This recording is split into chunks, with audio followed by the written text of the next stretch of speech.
Bab 10, nafas terakhir, kembali ke asal. Akan datang satu saat di mana nafasmu menjadi lebih pelan dari biasanya. Tarikan yang dulu deras kini menjadi lembut, hembusan yang dulu panjang kini terasa singkat. Itulah saat ketika hidup perlahan menuntunmu menuju gerbang pulang. Saat di mana setiap hela menjadi lebih berharga daripada seluruh dunia. Pada detik-detik itu, semua kesibukan dunia akan kehilangan maknanya. Tidak ada lagi harta, jabatan, atau pujian yang berarti.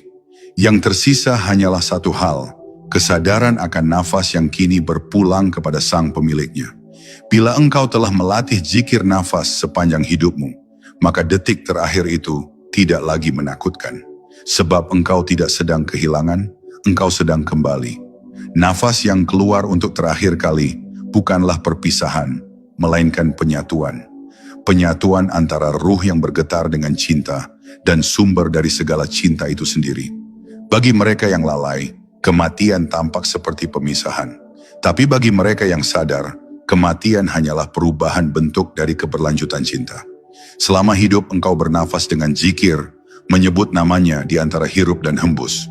Maka ketika nafas terakhir itu tiba, ia pun menjadi zikir yang sempurna. Zikir yang tak lagi bersuara, tapi menyatu dengan keheningan ilahi. Itulah makna dari mati sebelum mati yang diajarkan para arif. Barang siapa telah mati dalam kesadaran sebelum tubuhnya mati, ia tidak akan gentar saat ruhnya benar-benar dipanggil.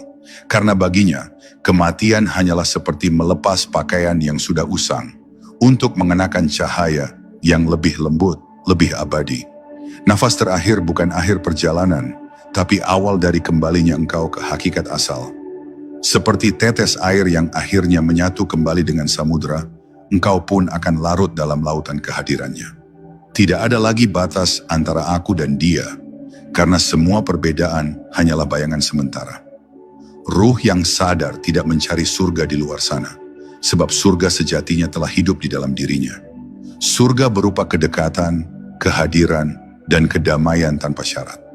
Maka ketika engkau menutup mata, engkau tidak pergi ke tempat yang asing.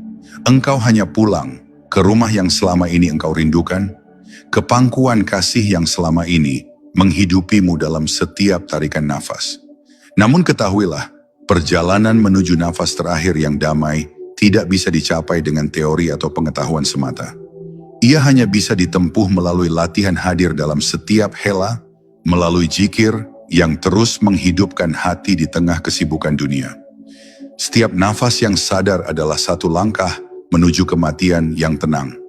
Setiap ingatan kepada Allah adalah bekal yang menenangkan detik-detik terakhirmu kelak. Maka jangan tunggu ajal untuk mulai berzikir. Sebab sesungguhnya setiap nafas yang lalai adalah kematian kecil, dan setiap nafas yang sadar adalah kehidupan yang sejati.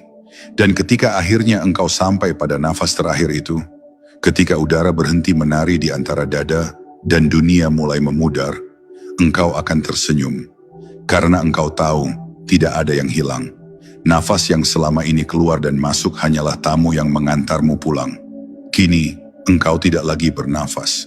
Karena engkau telah menjadi nafas itu sendiri. Engkau tidak lagi mengingat Allah karena engkau telah menjadi ingatannya. Tidak ada lagi jarak antara hamba dan Tuhan, antara hirup dan hembus. Yang tersisa hanyalah keabadian yang tenang, di mana seluruh semesta bernafas bersama dalam satu nama, Allah. Di setiap nafas ada hidup, di setiap zikir ada cinta, dan di antara keduanya ada Allah yang tak pernah jauh. Maka jangan hanya bernafas, hidupkan nafasmu dengan zikir, karena di sanalah hati benar-benar hidup.